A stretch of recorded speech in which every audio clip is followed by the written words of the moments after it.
And welcome, ladies and gentlemen, from different parts of the world to our 36th Security Thought Leadership Seminar. And it's a webinar where we've been examining topics of interest to the security world. And in that time, we've not only been doing these live, these broadcasts are available on the website for people to look at later. And I know in some parts of the world, that's an easier thing to do. And what we'll be doing today is examining the Kenyan security sector, looking at the challenges that have been faced post-Covid-19. I'll get the lessons learned and thinking about where the regulator goes from here, and indeed where we might learn lessons that can improve security in the future. One of the important parts about our work today is we are announcing formally that the Outstanding Security Performance Awards are coming to Kenya. And at the bottom of your screen, you will see the supporting associations. I'm very grateful to all of them who are active participants and supporters of this worldwide initiative. It's in 13 different countries. Thank you to our media partners too. And the OSPAs, and the next slide, the OSPAs actually close on the 31st of August. So you've got until the 31st of August. There are 5 categories. So please make sure you enter as soon as you can. It's been held at Securex, 10th to 12th of November. They're our partners on this, and we're delighted to be working with Securex. And you can find out more information at www.ke.theospas.com. Okay, so back to the purpose of today. And today we are examining the Kenyan security sector. And I have 4 panelists that I'm going to introduce in a minute. I'm going to ask them to introduce themselves. And once they've all introduced themselves, I will then ask them to make their opening statement. And once they've made their opening statement, I will then come to you, the audience, and invite you to ask questions of them. So do get your questions in early, and please use the question and answer button at the bottom of your screen. One thing I do want to say to audience is what we do around the world is we ask our panelists to join early. And once they join early, we can then prepare. And we've lost Augustine in the meantime. So I'm going to introduce the first 3. They're going to make their opening statements, and hopefully Augustine will join us. Don't forget to ask questions on the question and answer button at the bottom of your screen. So not the chat button, the question and answer button, because that's the one we can see. Okay, so let's get started. And as always, our plan is 4 experts, 4 people thinking individually about Kenyan security sector. And let's ask them each to introduce themselves first. And I'm going to go first to Annette. Annette, could you introduce yourself first, please? All right, thank you, Professor Jill. Good morning, everyone, and an absolute pleasure to be here today, and absolutely excited that the OSPAs are finally coming to Kenya. I'm Annette Kimitei. I am the Managing Director of Seneca East Africa, which is a private security company. I also serve on a number of security industry association boards, which include Women in Safety Excellence, the Protective Security Industry Association, Private Security Training Academy, and the Kenya Private Sector Alliance, particularly the Security Sector Board. Thank you. Thank you very much indeed. Ken Williams, can you please introduce yourself? Thank you very much, Professor. I'm Ken Williams Nyakomita. I serve as the Director for Security and Event for PSAC. I also work actually for government entity that is the Kenya RE as the head of security, and also serve other bodies, both local and international, that are security affiliated.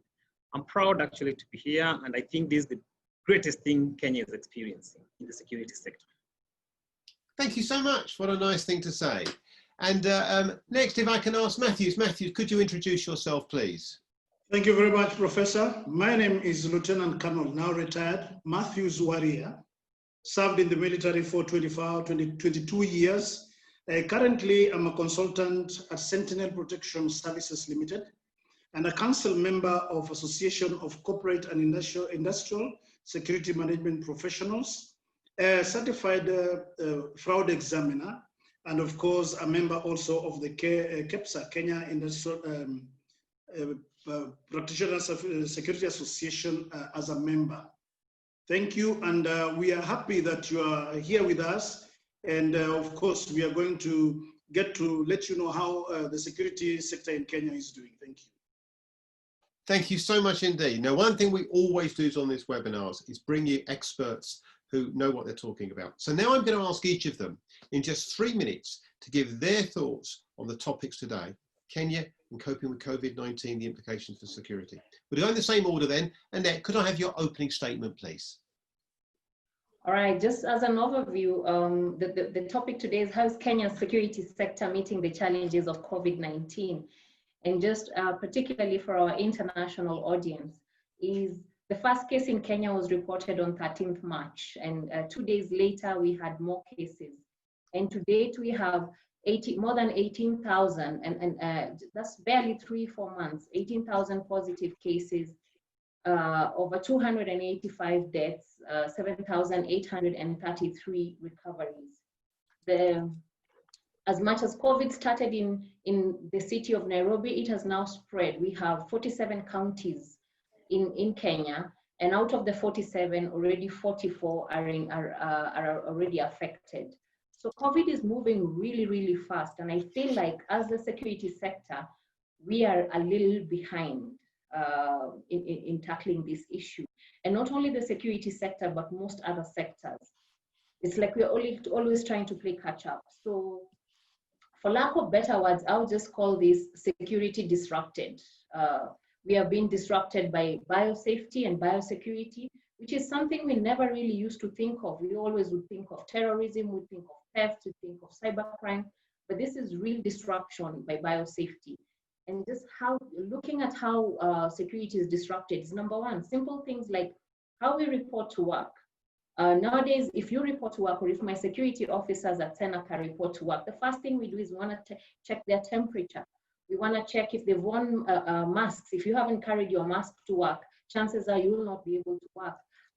Washing of hands and sanitizing, use of pens and books. These are things that have really been disrupted. Not only has reporting to work changed, access control procedures have completely changed. So in Kenya, we are still quite manual, haven't yet adopted technology. So you still find in most entrances, the security officer is still supposed to get a pen and a book, is supposed to pick the national ID card, is supposed to get the badge and issue out the visitor's badge or the staff badge. So there's a high contact and high risk and high exposure to our officers, I feel, as number 2 to the health sector. In terms of risk and exposure to COVID-19, the security officers in Kenya are way more exposed. So yes, we've given them masks. Yes, we are giving out sanitizers. There are places where they are giving out, for example, in supermarkets, where they are giving out gloves. Their roles have changed because now they have to be checking temperatures. They have to be limiting the number of people who can access a building or a supermarket or a shop at a go. They're the ones maintaining the protocols of social distancing, the 2 meters distancing, and they're even the ones responsible now for isolating a suspected infected person in case their temperatures are high. So while this has been, it's a good role, that the problem is it has increased delays, and it has also increased customer complaints.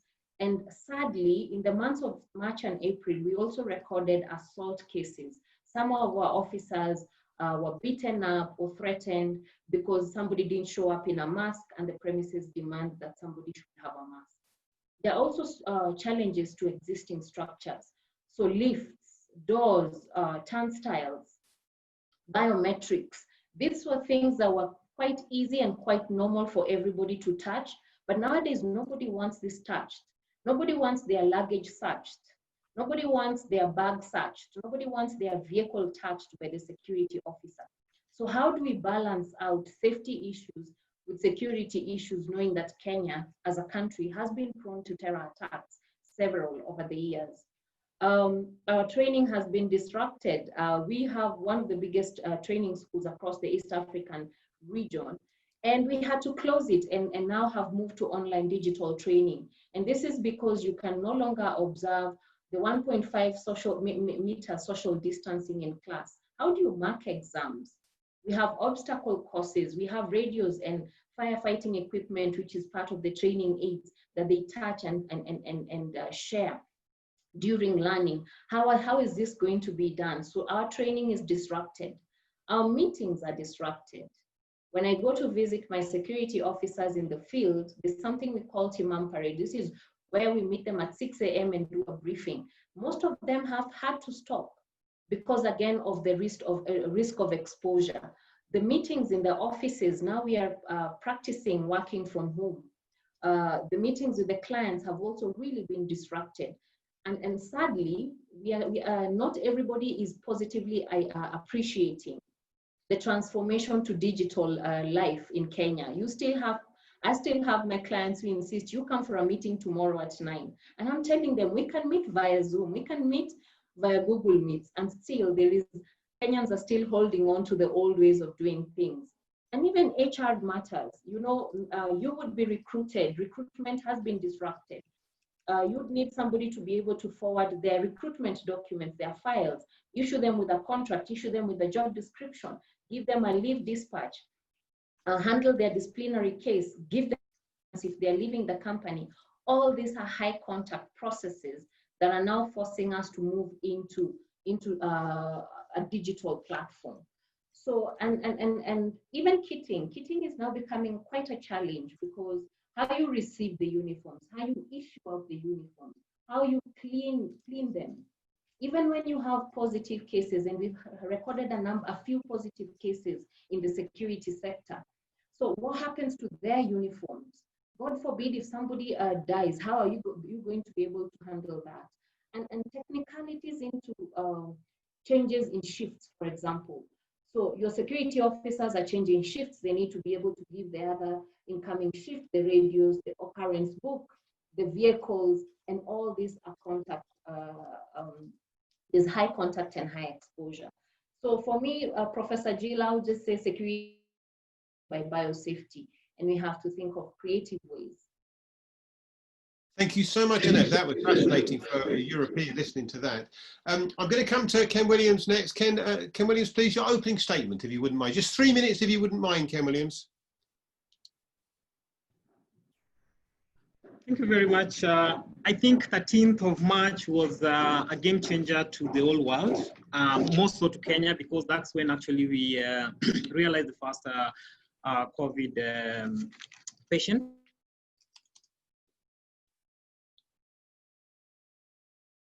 Ken Williams, we've lost you for a second. But this thing actually, okay, it was a game changer indeed. Thank you.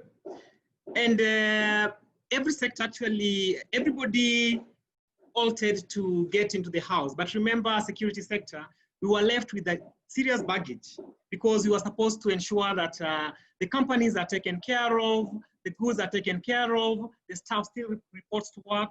But remember, after this, the transport was also affected, because there were a few directives that actually came on board. And we have the physical security practitioners that actually also come to work either through public transport. And apart from that, things like the gender-based violence also has actually increased. And currently, there are different research that actually has been done. And this actually come as a result of this particular COVID. But also other things that actually have been invoked, like the business continuity plan. So most of companies, security companies, and even companies that offer security services, enhance into invoking actually their business continuity plan, because in the event one staff was actually affected, then the whole team had actually to be changed so that they don't actually have further infection.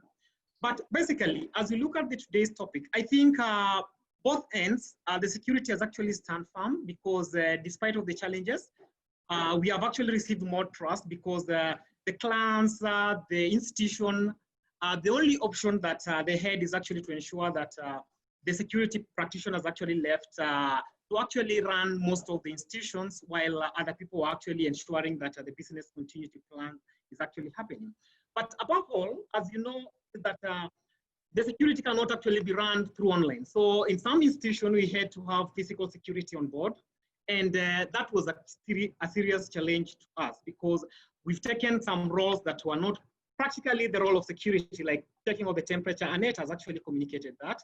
Taking of the temperature, trying to look at how physically people look at, despite of a lot of rejection, like the physical search, because people felt that nobody should touch their property because of this particular challenge. And most of institutions basically does not have the automated system. So security practitioners still have to go manual to ensure that proper steps are taken, noting that the crime level is still there. The threats of terrorism and other threats are still there. So the risk is still present. And I think this topic actually will give us a proper highlightation on what actually we've done as a country and also globally, and what we're looking forward actually to do, because it also handles the issue of regulator and other agencies that actually have become, have actually supported the industry in terms of managing this particular scourge.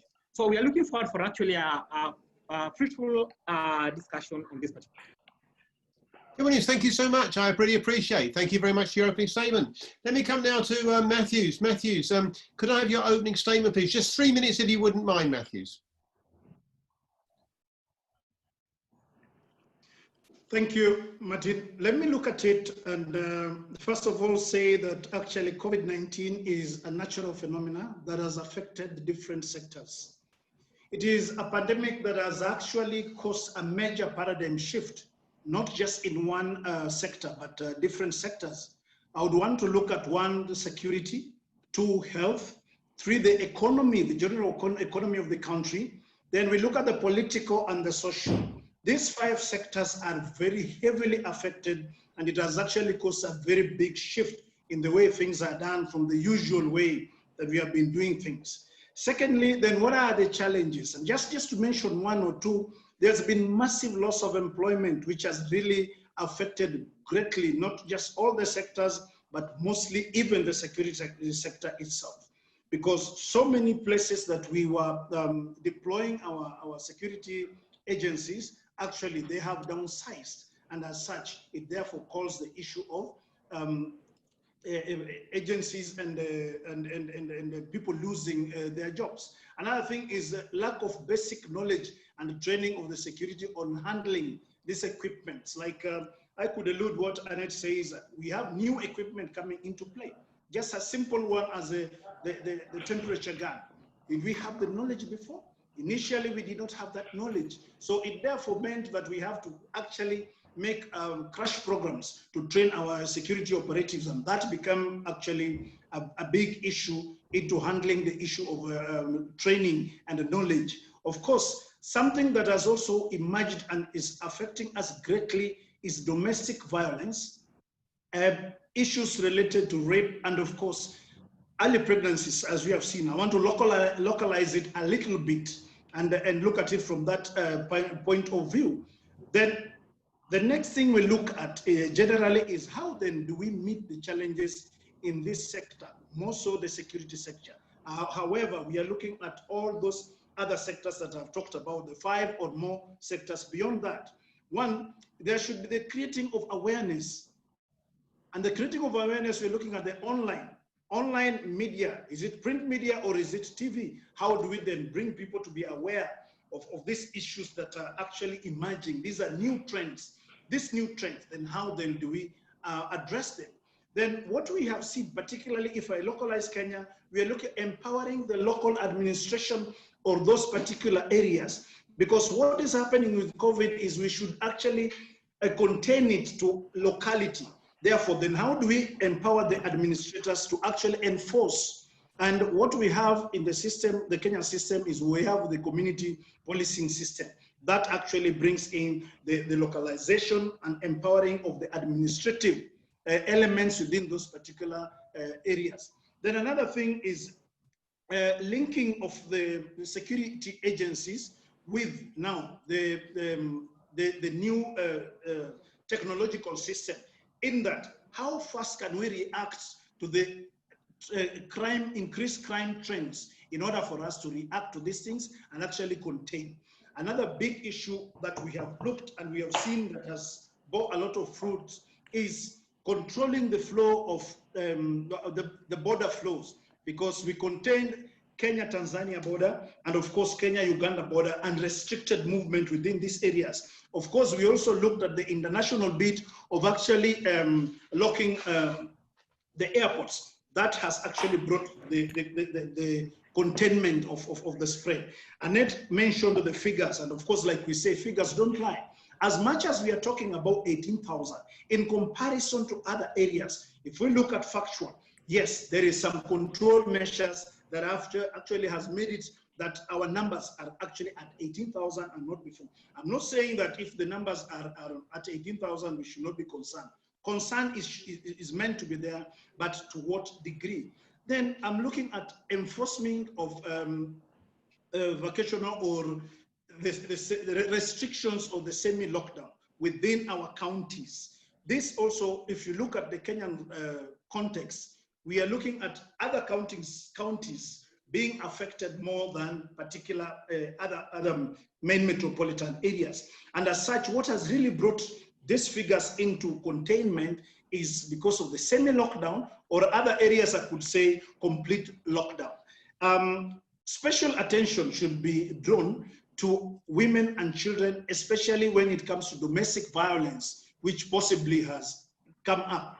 There's a lot of idleness that we realize in the homes, and as such, people's behavioral change is, of course, very eminent. Then I would also look at the lessons learned. And the lessons learned, one very important factor is that the sector is one of the most vulnerable, both the government sector and, of course, the private security sector. They have exhibited that these are actually the first responders, because like Ken Williams mentioned, people went back to the homes, but the security operatives actually came to the front line. So we are looking at two people here, the health practitioners and the security, and more so private security. Then, of course, it has brought in the issue of coordination and cooperation, and bringing out a multi-agency kind of approach to handling this case. If we look at it from that point of view, then of course, being a pandemic that can actually be looked at and contained. Then, as I conclude, lack of understanding of policies by the security actors. When we first mentioned about COVID, and for example, Kenya said that, okay, from this day we have curfew, most people did not understand. And passing this thing from the policy makers to now the security operatives, it brought a lot of confusion. So in future, it is important that we look at this wholesomely. How do we trickle down from the policy makers up to the actual practitioners on the ground? Last but not least, I want to look at where are we headed, and what is the regulator intending to do in future. First thing is create and mobilize all the security sector actors, harmonize and bring in both the government and private security practitioners to look at this thing from a wholesome point of view. Then the regulator, because we are bringing in new equipment, new technology, and new ideas. First, they must have the issue of licensing. How are we going to do the licensing? Secondly, the liaison between the private and the sector and the government, and of course, the populace, and of course, harmonizing the laws and regulations. Now, the regulator will play a two-pronged responsibility. One, the government harmonization, and secondly, the regulating of the private security authority in order to harmonize and actually look at this thing as a containment. Thank you. Thank you so much. And I'm delighted to say, I did say, Augustine, that we did have you before they started, then we lost you, but you're back again. Augustine, could you just very briefly, I mean, 10 seconds, give a few details about yourself, and then we have your opening statement, Augustine. If I could just have 3 minutes, I'd be very grateful, because we've got a lot to get through. Augustine, over to you. Thank you. Thank you, Martin. My name is Captain Retired Augustine Lokwang. I am the Secretary General of an association in Kenya called ACI SMP, which is basically an association bringing all security professionals, particularly of management responsibilities across different companies and industries in the country. Just to ride on many of the points that have already been made by colleagues, I think it's a fact that COVID has actually presented a serious disruption, not only to the security sector, but across the rest of the sectors. I would like to look at the policy space and what this really means for us as a country, both the government and the private sector actors. COVID just came in when the Private Security Regulatory Authority was undertaking efforts to reform the sector. And earlier on, there had been the Private Security Act passed in 2016, which was to organize the private security sector to be able to add value to both the investments taking root in the country, but also to contribute to national security and stability. I think just about to be able to roll out and implement the Act, and also the recent passed regulations, which at some point were annulled by the National Assembly. I think we've seen COVID really disrupt that, which really then means both the government and the actors have a lot to do to actually integrate the challenges that COVID has presented in the policy and regulatory instruments. Maybe the question for the private security sector and government will be, have there been major changes? Can the Private Security Act of 2016 be revised to actually include the kind of developments and challenges that this pandemic has presented? Again, we're looking at this coming at a time when really government response has had to be well done and analysis based.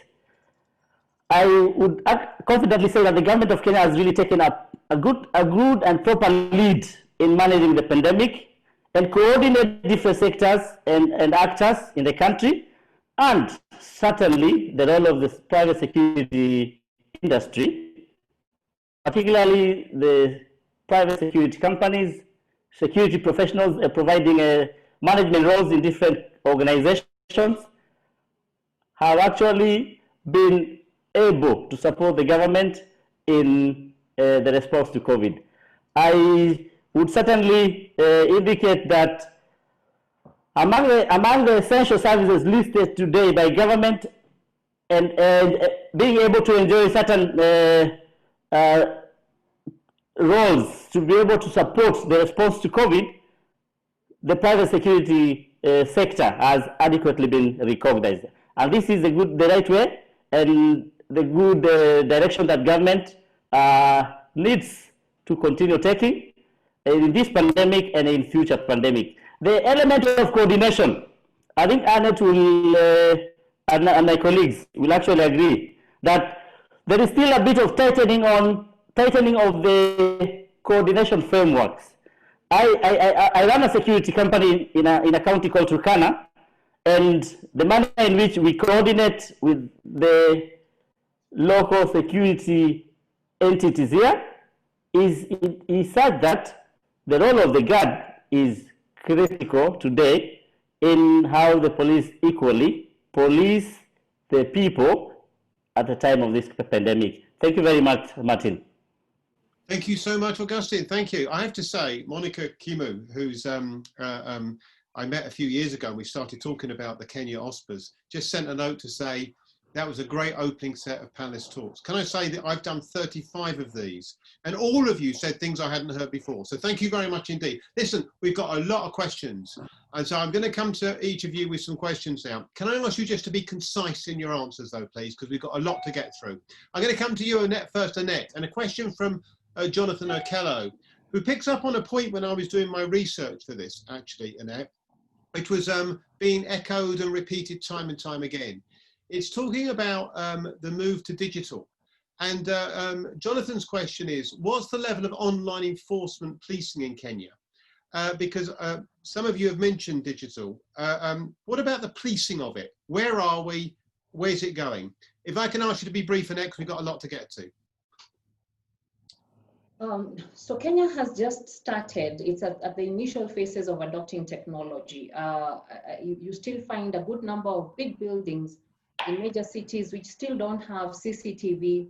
We don't have the barriers, and some of these systems are also not integrated.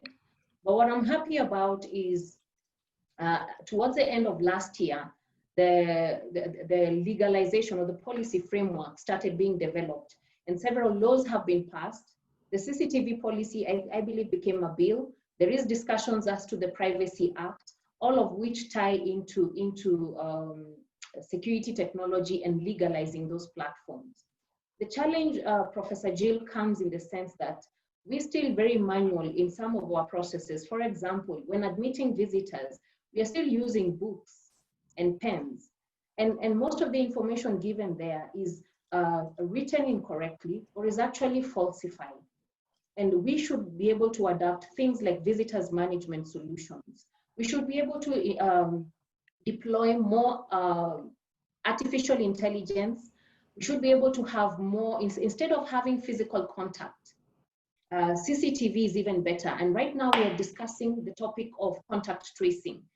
If somebody came to a building that Seneca is taking care of, how would I know who came in at what time, which office they went to, which person they interacted with, what time did they leave, and how do we follow that? So because the processes are quite manual, we are still having huge gaps. Yeah. Annette, thank you so much. Very, very interesting. I'd love to come to the others, but I'm going to move on with a different question. And I'm going to come to Ken Williams next. And Ken Williams, you mentioned about the role on the front line there in your talk. And Salmon Ichamina, I hope I pronounced that right, Salmon, says, we appreciate the effects of COVID-19 has had on the sector.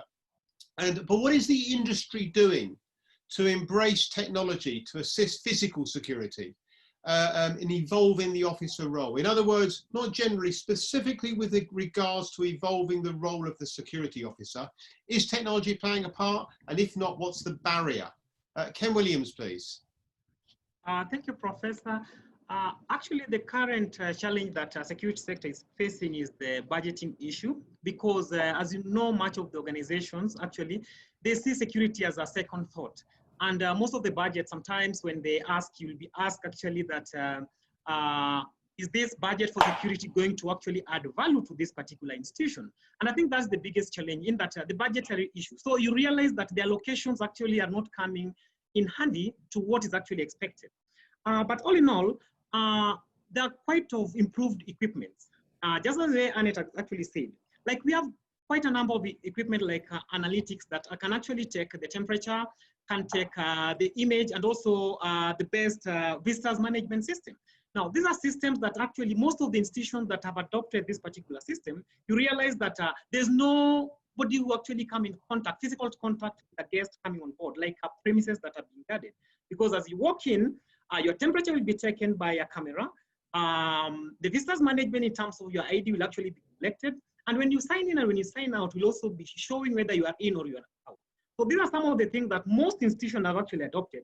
And remember, this is not something that a private security company will bring on board, because a private security company will be actually employed by a client who must actually have these particular services. So as they come on board, the only thing they need is the training. So the game plan or the game change actually comes to the specific clients or entities that are actually using the private security guards to actually deliver their services.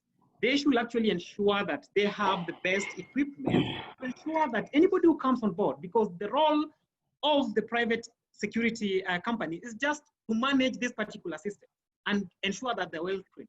So the burden still actually lies on the private entities. If they have the best system and the budgeting allocation for these particular systems that are sufficient to capture all the necessary information that are needed, then at the end of the day, the security guards or the security company will have an easier job to ensure that they actually go as per the policies on those particular entities. Williams, thank you very much indeed. I'm going to move on and I'm going to come to Matthews next. Matthews, questions from Bernard Olali.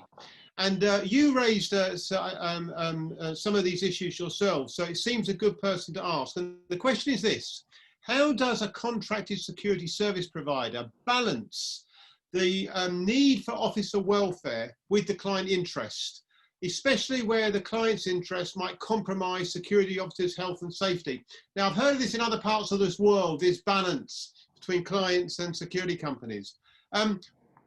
What's the approach one can take to getting the right sort of thinking in the minds of both parties. Matthews, can I ask you to be brief, please? Because we've got a lot of questions to follow. Matthews. Thank you. I will try to be as fast as possible. First of all, there should be communication and awareness between the private security providers, and of course, the client. Now, as we say in normal business, is that the client is always right. Therefore, it is the responsibility of the service provider, the security service provider, to look at what empowering the security officers with the basic equipment of understanding how to handle this issue. Now, when we are talking about it, ensure that you have a relief system. First of all, have the equipment. Secondly, have a relief system so that we have certain control measure timings that our guards will be reporting. And of course, what do they have? Do we equip them with the necessary equipment? And of course, the knowledge that comes with it. Now, this one is only done when we have a liaison between us, the contracted security service provider, and of course, the client. Once we know that this is what the client's requirements are, then now we work within that. What do we give our security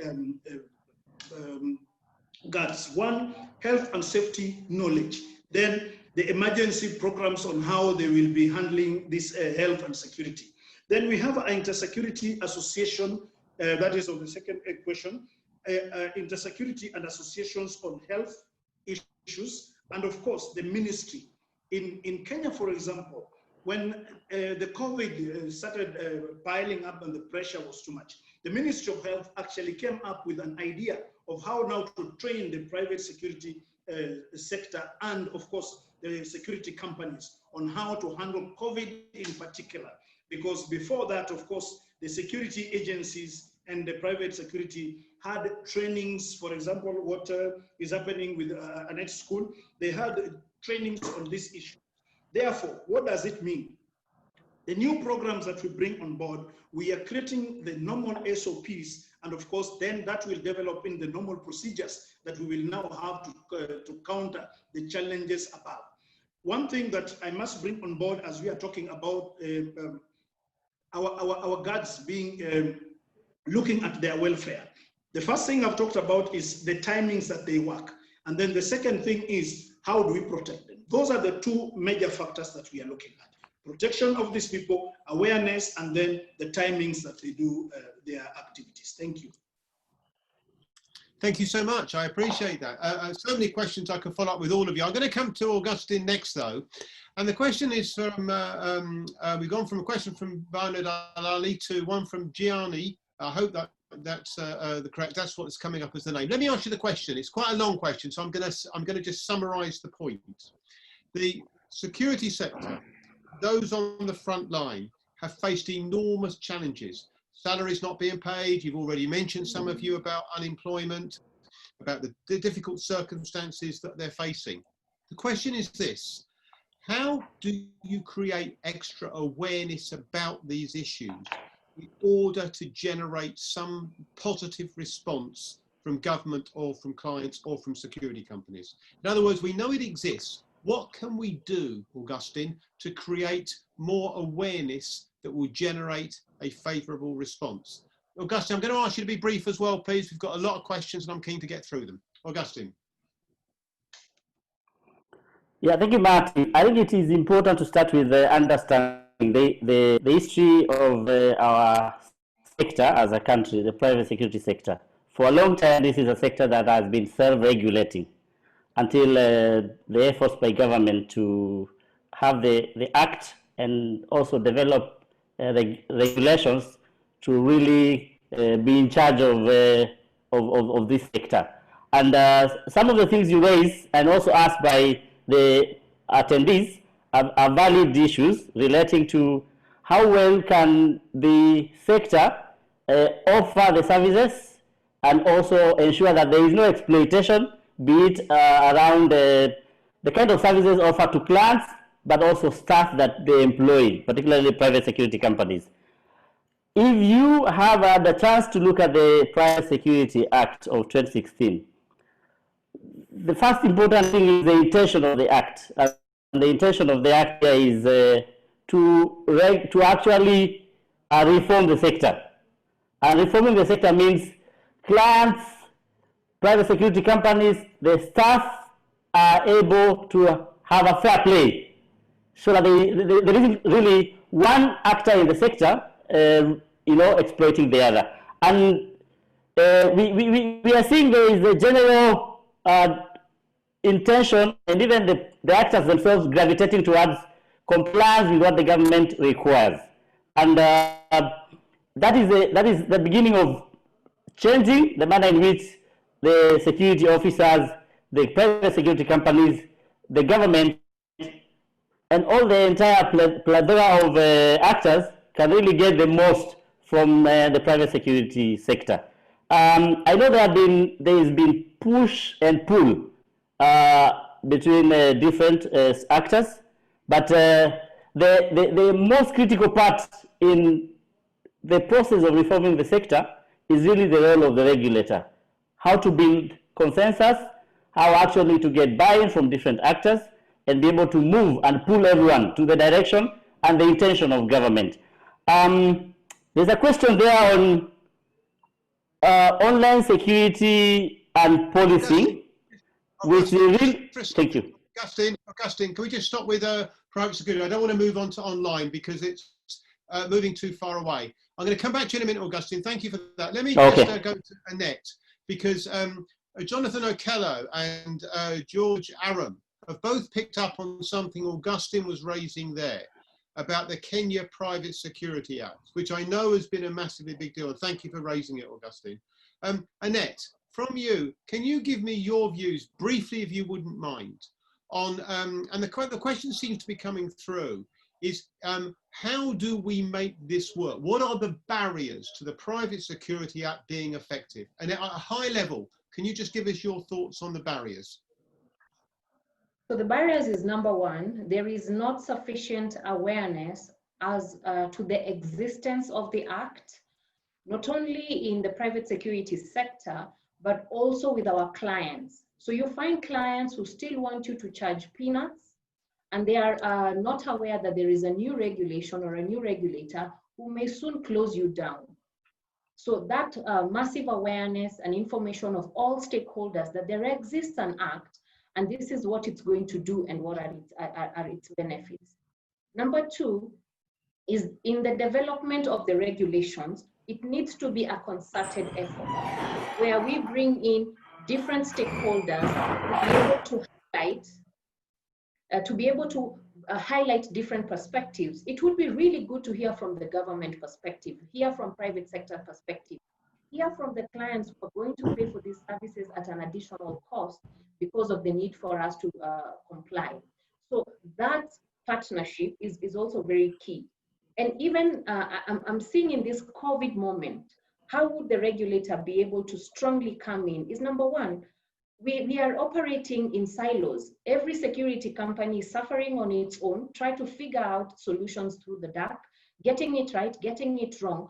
If we brought ourselves together through the regulator, it would be a much easier effort to be able to get, whether it's the Ministry of Health, Ministry of Interior, and any other ministry required, together with private sector, together discussing these issues. Whether we want to do the trainings, whether we want to get equipment, whether we want to do testing, because currently testing is a headache. Or most of our clients are asking that our security officers be tested, and the fees charged for testing are astronomical. If I was to test all my security officers in the company, I'd end up shutting down. We can't afford it.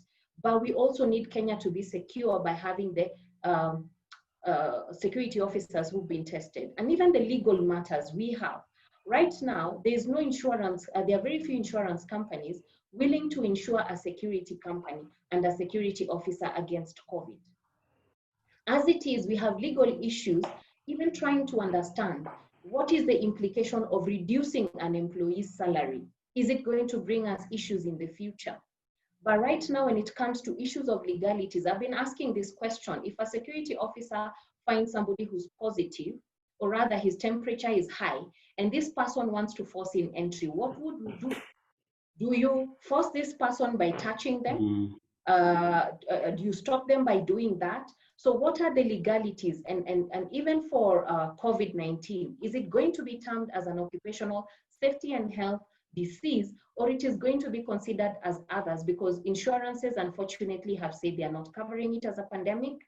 But for us as security officers, particularly essential services, the exposure is too high.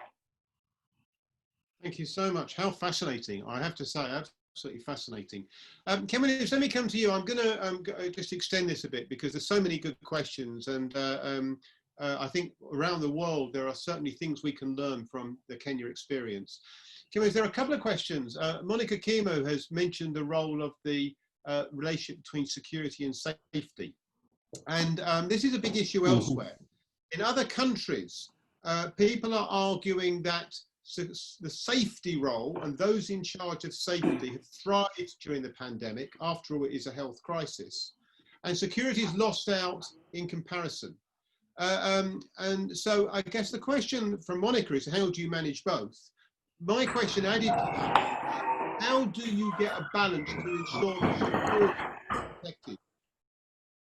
Sorry, Mukesh, if you could just put on mute when you're not talking, I'd be very much appreciated. Ken Williams, if you could just deal with that question.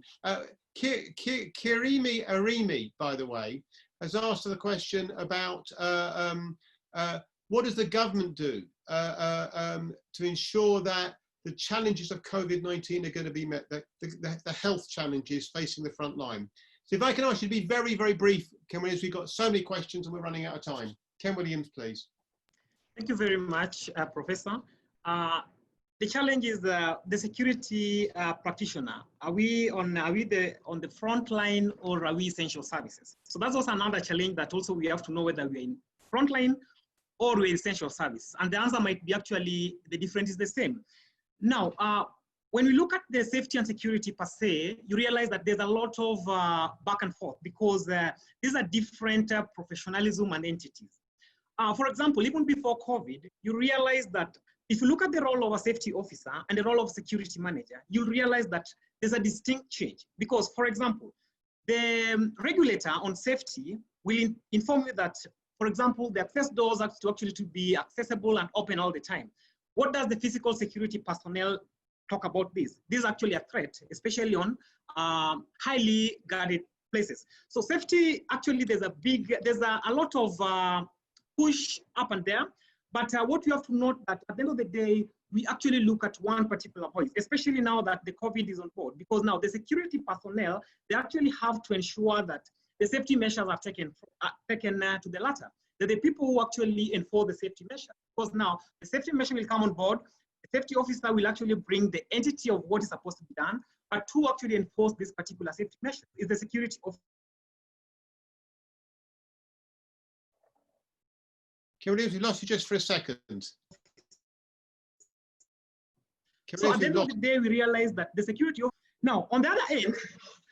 You're back. Carry on, you're back. Okay. Very, very briefly though, if I could ask you to finish quickly because we've got a lot to get through. Okay, thank you for that. Now, the other challenge is that when you look at the organization structure, for example,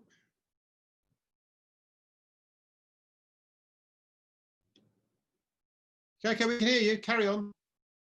when you look at the organization structure, basically, you realize that the COVID has actually also taught us a lot. Because yes, like the private entity, we have an act that is running. But what is the service level agreement that a service provider have with the client? I think that's where the bench also starts, because the service level agreement actually also dictates or communicates what is actually expected from both parties to have an harmonious coordination and cooperation.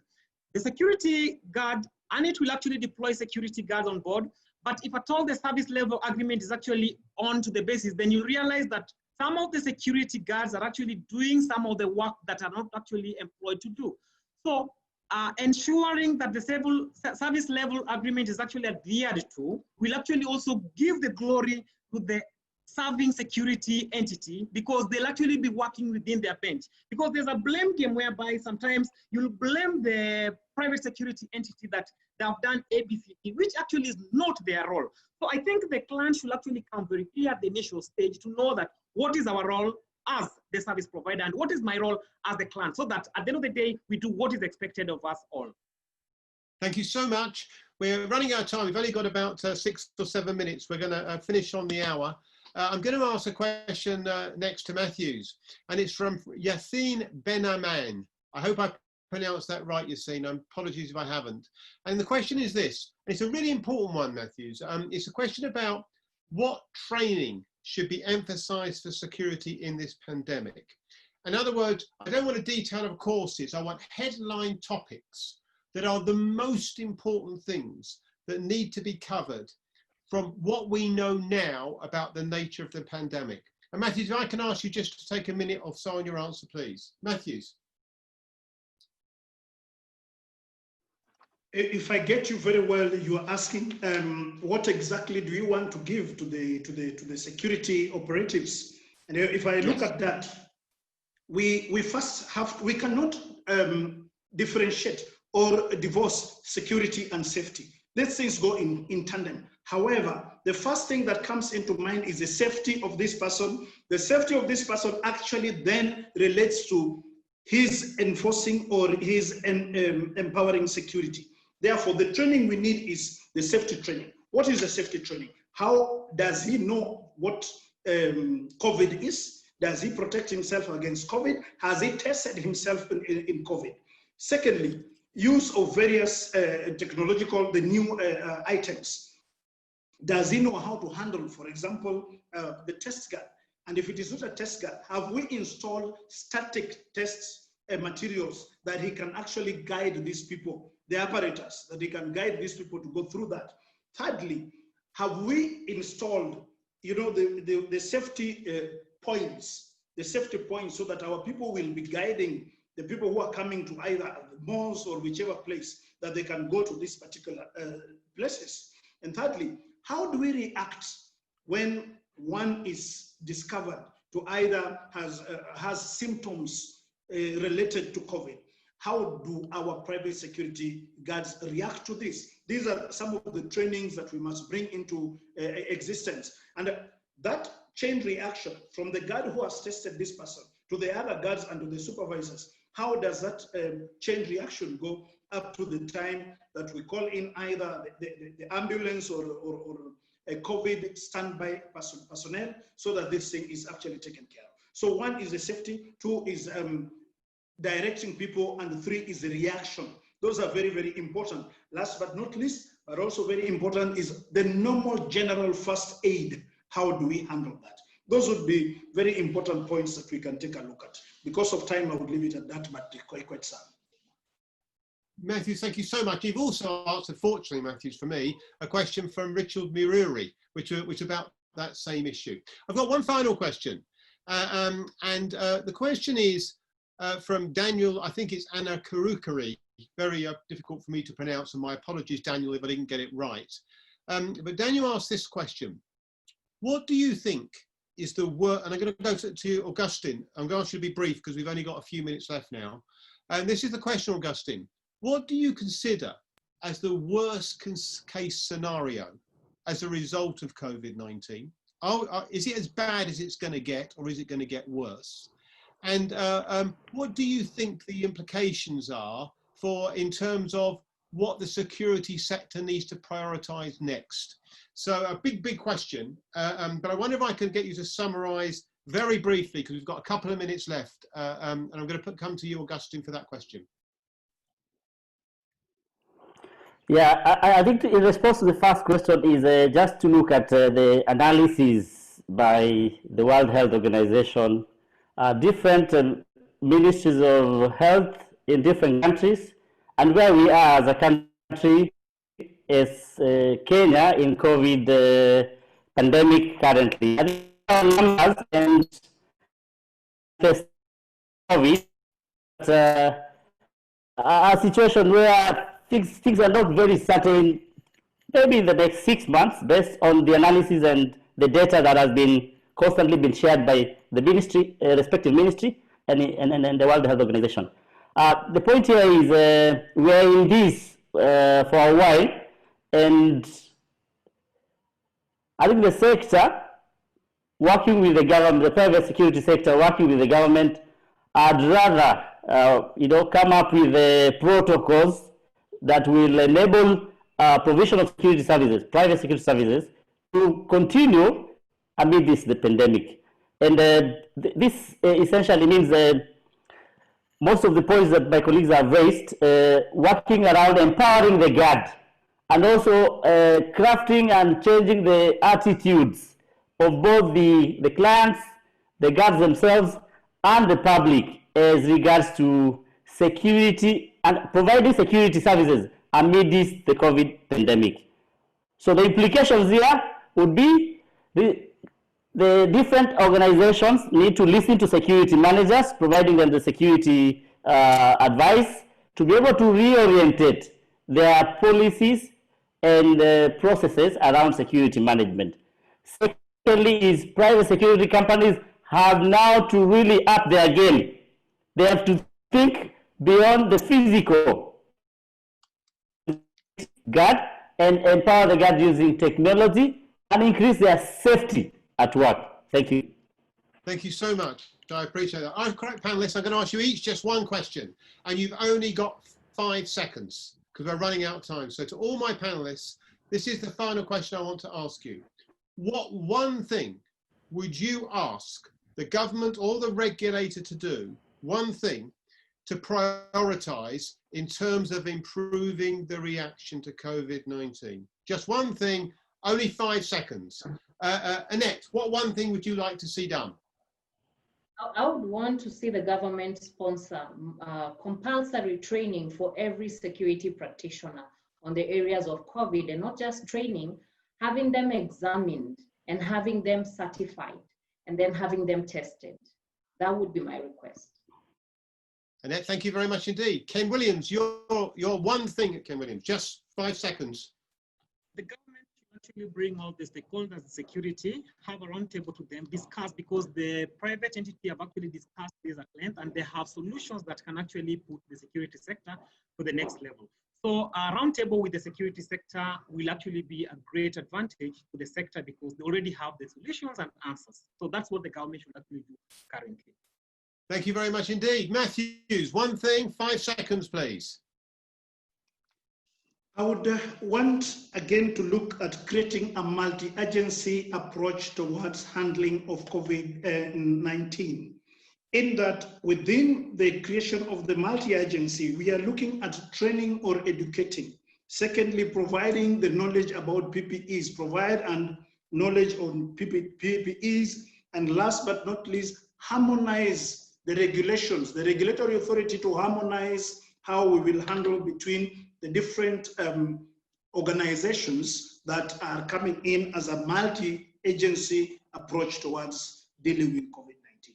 Thank you. Thank you so much. Well, thank you very much indeed, panelists. I have to say, an absolutely fascinating discussion. And what I've learned as an outsider is there's some outstanding work going on in the Kenyan security sector. So my thanks to all of you for your input. Talking about outstanding performance in the Kenya security sector, of course, just to say that the Kenyan OSPAs are open now. And can I ask all of you listening to this webinar, you're interested in this webinar because all of you are thought leaders in your own way. To be involved in this, you must have some interest. And in doing that, what is vital is that we identify outstanding practices.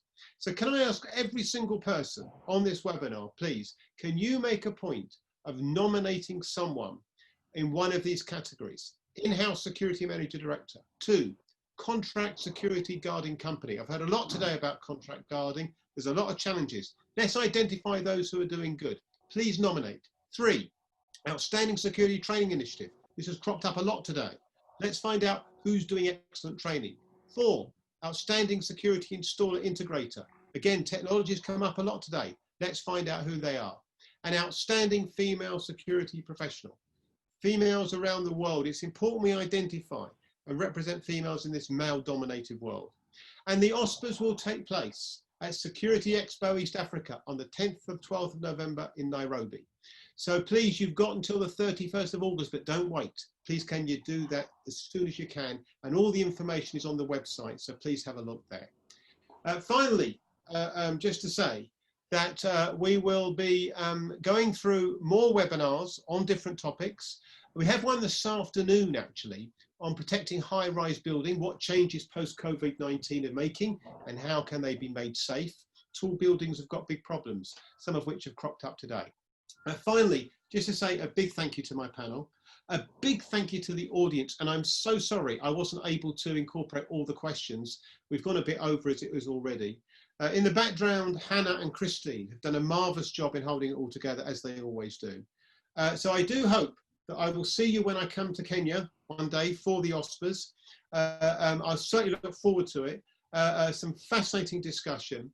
And until then, whether I see you in Kenya or whether you join another webinar, wherever you are in the world, stay safe.